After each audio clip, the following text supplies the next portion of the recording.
Hello दोस्तों, कैसे हैं आप सभी लोग। आशा करते हैं कि आप सभी लोग अच्छे होंगे। तो बिना देरी करते हुए चलिए आज की क्लास हम प्रारंभ करते हैं। ठीक है, जैसे कि ठंडी हो रही है तो उसको बचा करके अवश्य रखें। और थोड़ा उसके पहले हम 22 तारीख के होने वाले पीसीएस प्री के बारे में हम बात कर लेते हैं। ठीक है, पीसीएस पीटी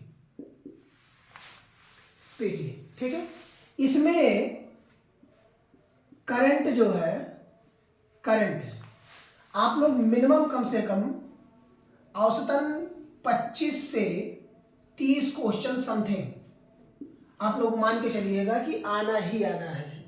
ठीक है, और जैसा कि पहले के समय में हम देखते थे क्या कि बजट से काफ़ी क्वेश्चन आ जाया करते थे, नॉर्मल था। लेकिन अब क्या है, आयोग को पता है कि आप बजट पढ़ करके जाने वाले हैं। जैसे अभी रेलवे का एग्जाम हुआ है, उसमें ना तो एक भी क्वेश्चन बजट से आया था और ना ही इनमें खेल अर्थात खेल से संबंधित किसी भी पैटर्न से कोई भी क्वेश्चन नहीं पूछा गया था। जो कॉप सम्मेलन हुए उससे कई सारे क्वेश्चन आए हुए थे, उसमें पूछे गए थे। तो आप लोग ऐसा करिएगा, मिनिमम कम से कम यहाँ से इतना तैयार कर लीजिएगा।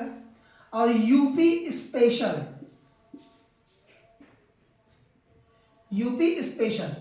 इससे कम से कम 10 से 15 क्वेश्चन समथिंग में तैयार कर लीजिएगा, क्योंकि यहाँ से पूछा जा सकता है। क्योंकि बहुत सारे ऐसे उद्यमियों को बढ़ावा दिया गया है जो हमारे प्राचीन समय से उद्यमिता को स्थिर करते हुए आ रहे थे। जैसे हथकरघा उद्योग, बनारस के हथकरघा उद्योग को बढ़ावा दिया गया है। ठीक है, बनारसी साड़ी को उसको भी बढ़ावा दिया गया है। बहुत सारे जीआई टैग प्रदान किए गए हैं, जीआई टैग प्रदान किए गए हैं, उनको आप लोग देख लीजिएगा थोड़ा। ठीक है, बजट के सत्र से कुछ क्वेश्चन एक आध दो समथिंग 2 से 4 के आसपास पूछ सकते हैं। मिनिमम कम से कम मान के चलिए कि 2 क्वेश्चन। बहुत सारी ऐसी पुस्तकें हैं जो हाल ही में जारी हुई, बहुत सारे ऐसे लेखक हैं जिन्होंने अपने अपने, और अभी हाल ही में जैसे भारत रत्न मिला कई लोगों को, वो बिहार के बहुत सारे लोग इसमें भी शामिल रहे भारत रत्न में। तो ये कहीं ना कहीं ऐसे क्वेश्चन पुटअप किए जा सकते हैं। ठीक है, यानी कि हम कह सकते हैं कि चाहे वह राजनीतिक स्तर हो, चाहे वह प्रारंभिक तौर पर यूपी के किसी स्पेशल एरिया के तौर पर हो, वहाँ से कुछ क्वेश्चन पुटअप किए जा सकते हैं।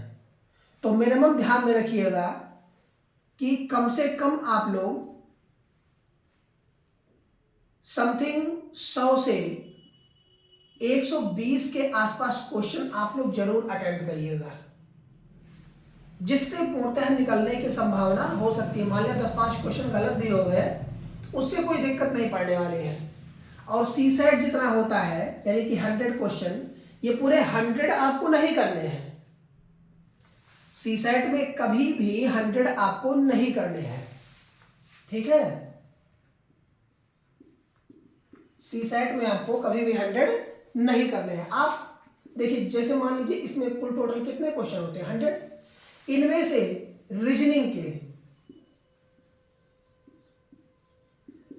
के जो भी पोर्शन है उनको आप पहले सॉल्व कर लीजिए। उसके बाद आपका आएगा हिंदी।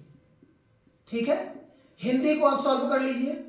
अब इनको मिला करके कम से कम 15 से 20 क्वेश्चन एवज में आपका सॉल्व हो जाएगा। 15 से 20 क्वेश्चन आपका एवज में सॉल्व हो जाएगा।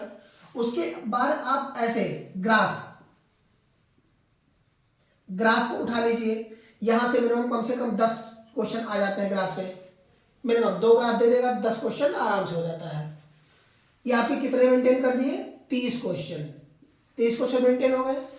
इसमें आप जो है कम से कम 15 क्वेश्चन, जैसे किसी का मैथ स्ट्रांग है, ठीक है, किसी का जनरल अवेयरनेस स्ट्रांग है, तो जो जनरल अवेयरनेस के क्वेश्चन है अर्थात जीए के या जिनका मैथ है, ठीक है, मैथ, वो अपने अपने पोर्शन से अपना अपना क्वेश्चन सॉल्व कर ले तो मिनिमम कम से कम 50 क्वेश्चन आपके सॉल्व हो जाएंगे।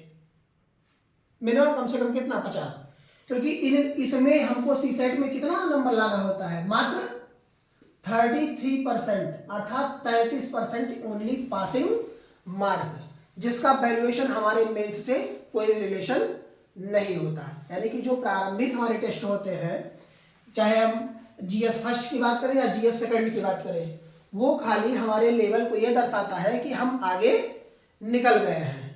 बाकी आपके जो क्वालिफाइंग रैंक जुड़ते हैं वह जुड़ते हैं कहाँ से, मेंस से जुड़ते हैं। तो ये आप लोग जरूर ध्यान दीजिएगा, मिनिमम कम से कम 50 से 60 क्वेश्चन यदि आप लोग पुटअप कर देते हैं, उनमें से 2 4 10 गलत भी हो जाते हैं, तब भी आप लोग कभी सी सेट में फेल नहीं होंगे। क्यों? क्योंकि आज के टाइम में क्या देखते हैं हम कि जीएस को लोग सॉल्व कर देंगे, यानी कि जो जीएस फर्स्ट का पेपर होता है वो तो आराम से निकल जाता है, लेकिन जो जीएस सेकंड है उसमें ये लोग क्या करते हैं कि उसी में ही सारे खेल खत्म हो जाते हैं। और इनमें जो कि पास होना क्या होता है, जरूरी होता है, ठीक है। तो जीएस तो लोग मार देंगे कितना, 130 135 इतना मार देंगे,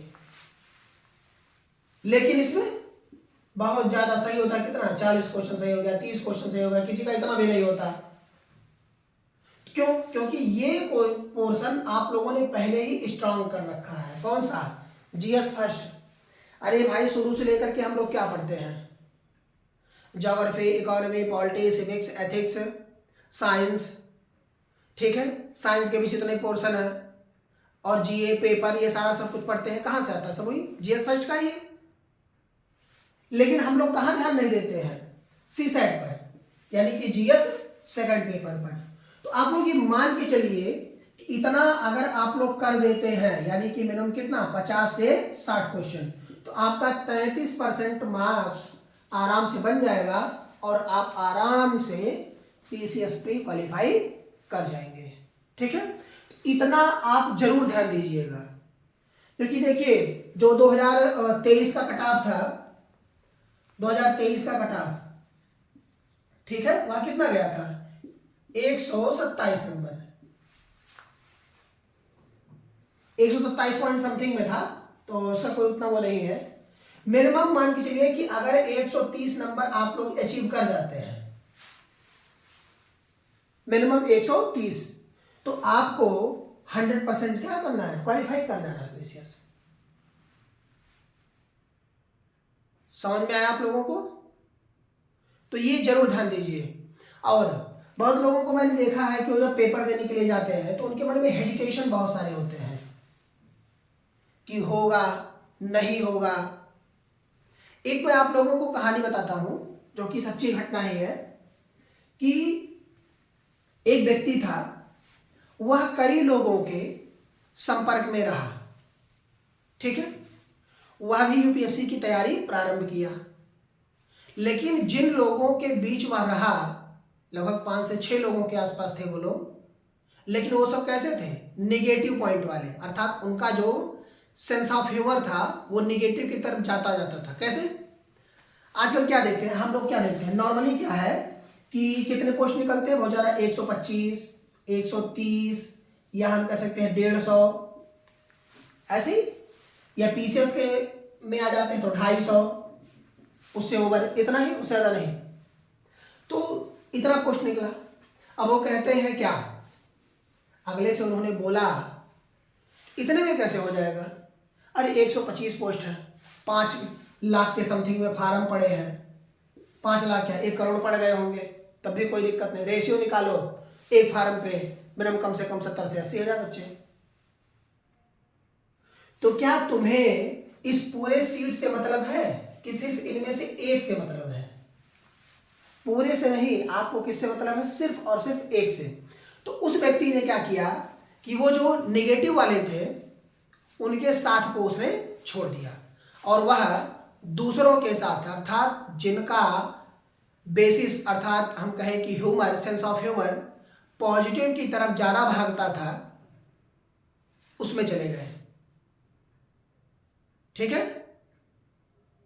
और जाने के बाद वो तीनों के तीनों व्यक्ति आईएएस में सेलेक्ट हो गए, सेलेक्ट हो गए। ठीक है, यही आपकी दिल्ली की ही कहानी है, कहीं और की नहीं। जैसे अभी देखिए ट्वेल्थ फेल मूवी आई है, डॉक्टर विकास दिव्य कीर्ति सर भी उसमें अहम भूमिका निभाया उन्होंने। कुछ उनमें से उन्होंने स्क्रिप्ट जो है उसकी लिखी गई, उसमें भी कुछ उनकी भूमिका रही, हम कहें सुधारने में या बनाने में किसी भी तरीके से। तो उन्होंने एक बात कहा कि अगर ये मनोज 12वीं कक्षा में फेल ना हुआ होता तो आज इतनी बड़ी मूवी बन करके तैयार नहीं होती। क्यों?